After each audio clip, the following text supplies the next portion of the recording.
మనం ఒకసారి history of logic చూసేద్దాం. లాజిక్ అనే హిస్టరికల్ బ్యాక్గ్రౌండ్ అంటారు. లాజిక్ ఒక హిస్టరికల్ బ్యాక్గ్రౌండ్ అనేది మన సిలబస్లో ఉంది కాన్సెప్ట్. సో ఇక్కడ మనం ఎట్లా డివైడ్ చేసినామంటే ancient logic before 19th century ముందు, తర్వాత mathematical knowledge 19th to 20th century, తర్వాత ఇట్లా డివైడ్, తర్వాత ఏమన్నా మోడర్న్ లాజిక్ ఇన్ని ఇప్పుడున్న ప్రజెంట్ 20th సెంచరీలో ఉన్న మోడర్న్ ఈ 3 విధాలుగా డివైడ్ చేస్తాం హిస్టరీ బ్యాక్గ్రౌండ్ని. ఓకేనా.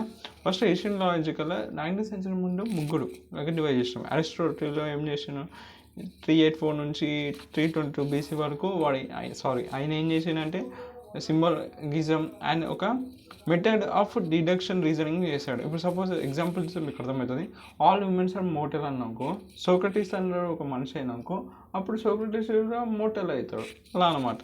So all humans are mortal, Socrates అని హ్యూమన్. సో దాని డిఫరెంట్ మనం ఏం కన్సిడర్ చేసుకోవచ్చు, సోక్రటీస్ ఈజ్ ఎ మోటల్ అని చేయొచ్చు, అట్లా అనమాట. ఇది అరిస్టాటిల్. తర్వాత స్టోటిక్ లాజిక్ 3rd సెంచరీ ఆఫ్ బీసీలో ఏం చేసిందంటే ప్రొఫెషనల్ లాజిక్ ఇంట్రొడ్యూస్ చేశాడు. ఎలా అంటే లాజికల్ కండిషన్స్ వాడి, లైక్ ఇప్పుడు అండ్ ఆర్ నాట్ తెలుసు కదా, అలా.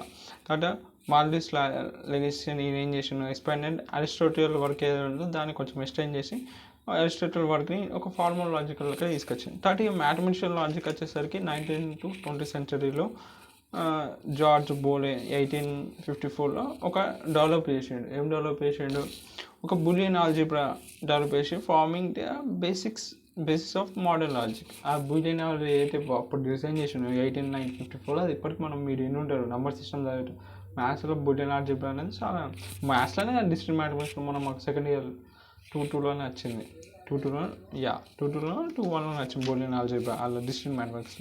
అలా అప్పుడు అలా డెవలప్ చేసింది. ఇప్పుడు ఒక మోడర్న్ లాజిక్ బేసిక్స్లోకి అయిపోయింది. తర్వాత గులియన్ ఫ్రెంచ్ 1879లో ఈడేం చేసిండు, ప్రిడికేట్ లాజిక్ చేసేది. ప్రిడికేట్ అనేది మీరు predicate improving experience over professional logic. Predicate logic, professional logic ఏం ఇక్కడ కాకండి, జస్ట్ ఇక్కడ గుర్తుపెట్టుకొని నెక్స్ట్ టాపిక్స్లో ఉంటుంది. రిప్రజెంటింగ్ నాలెడ్జ్ ఇన్ లాజిక్, అలా ఇవన్నీ కవర్ అవుతాయి. Professional logic, predicate logic. So ఇలాంటి ఈయన డెవలప్ చేసిండు. ఎవడు, గులియన్ ఫ్లాగ్ 1879. తర్వాత దాంతోపాటు ఇంకిద్దరు ఉన్నారు, రష్యా అండ్ వీళ్ళిద్దరు కలిసి 1910లో ఒక ప్రిన్సిపల్ రాసిండు, మ్యాథిషియన్ అండ్ ఫార్ములేషన్ లాజిక్స్ రాశారు. అండ్ కుర్త్ గుడియన్ 1931లో provide incompleteness theories showing limit of formal systems. ఇక్కడికే అయిపోయింది already 19th to 20th century historical background అయిపోయింది లాజిక్ ఒక. కాబట్టి ఇప్పుడు ఉన్న మోడర్న్ లాజిక్ ఏఐ లోపల అది కూడా ఇంక్లూడ్ చేసినాం మనం ఇక్కడ. 20th సెంచరీ నుంచి ఇప్పటి వరకు స్టార్ట్ అయింది. 20th సెంచరీలో స్టార్ట్ అయినాయి మన ఏఐ. సో అలెన్ ట్యూనింగ్, ఇప్పుడు ఫ్లాట్ అనే సబ్జెక్ట్ ఉంటే మీరు ట్యూనింగ్ మిషన్స్ అని వినొచ్చు. సో అలెన్ ట్యూనింగ్ అనేటోడు వాడు ట్యూనింగ్ మిషన్స్ కనిపెట్టాడు.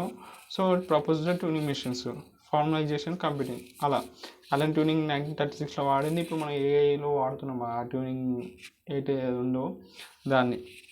ట్యూనింగ్ మిషన్స్ యొక్క మనం ఏఐలో వాడుతున్నాం. తర్వాత జాన్ మార్క్లైన్ 1956లో applied logic in artificial intelligence introducing logic programming. So ఏం చేసిండు, ఆర్టిఫిషియల్ లాజిక్ అప్లై చేసి కొత్తగా ఇంట్రొడ్యూస్ చేసి లాజిక్ ప్రోగ్రామింగ్ ఇంట్రొడ్యూస్ చేసాడు ఆయన. తర్వాత 1970 నుంచి ఇప్పటి వరకు మనం ఏం చేస్తున్నామంటే డెవలప్మెంట్ ఆఫ్ ప్రొఫెషనల్ లాజిక్, అంటే లాజిక్